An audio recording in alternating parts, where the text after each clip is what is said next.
అసలు సార్ అది కూలగొట్టడానికి కారణం ఏంటి సార్? ఎందుకు కూలగొట్టడానికి వచ్చిర్రు? చాలామంది అనుకుంటున్నారు ఇది అక్రమ కట్టడము, లేకపోతే అక్రమ స్థలంలో కట్టిండ్రు కాబట్టి ఏమన్నా కూలగొట్టిర్రా అని అనుకుంటున్నారు. దానికి కారణం ఏంటంటేనమ్మా, హ్మ్. పని చేసేదాకా చాలా ఇదిగా ఉన్నాడమ్మ మాతోటే. హ్మ్.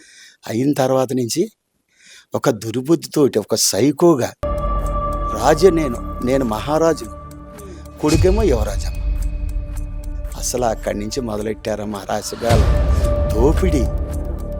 అసలు పేద ప్రజలనమ్మా అసలు ఆ ఇల్లు కూల్చేస్తామంటే మాకు అసలు ఏం చేయాలో తెలియదు.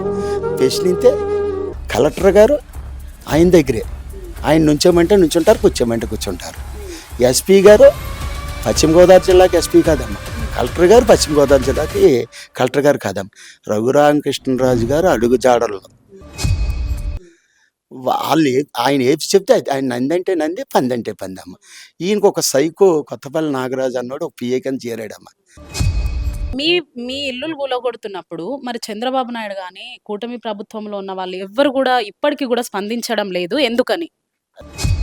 రఘురామరాజేమో మహారాజు, ఆయన కుమారుడు భర్త కుమారేమో యువరాజు.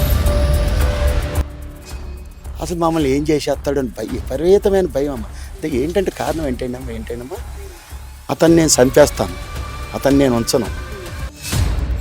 నేను ఉంటే నన్నమ్మ చంద్రబాబు నాయుడు గారు దగ్గరికి వెళ్ళాను అనుకోండి, అందరికీ షేక్ హ్యాండ్ ఇస్తారమ్మా. నాకు షేక్ హ్యాండ్ కాదమ్మా, దగ్గరికి తీసుకుని భుజం మీద చెయ్యేసి గ్రేట్ లీడర్. నాకు చంద్రబాబు నాయుడు గారు అంటే ప్రాణం అండి, తెలుగుదేశం పార్టీ అంటే ప్రాణం అండి. ఈ ఎంజాయ్ చేస్తున్నారు వాళ్ళ, నీ చిన్న బాసు పెద్ద బాసునే ఎంజాయ్ చేస్తున్నారు. నేను తెచ్చిన అతను తెలుగుదేశం పార్టీని అధికారంలోకి తీసుకొచ్చాడు అంటే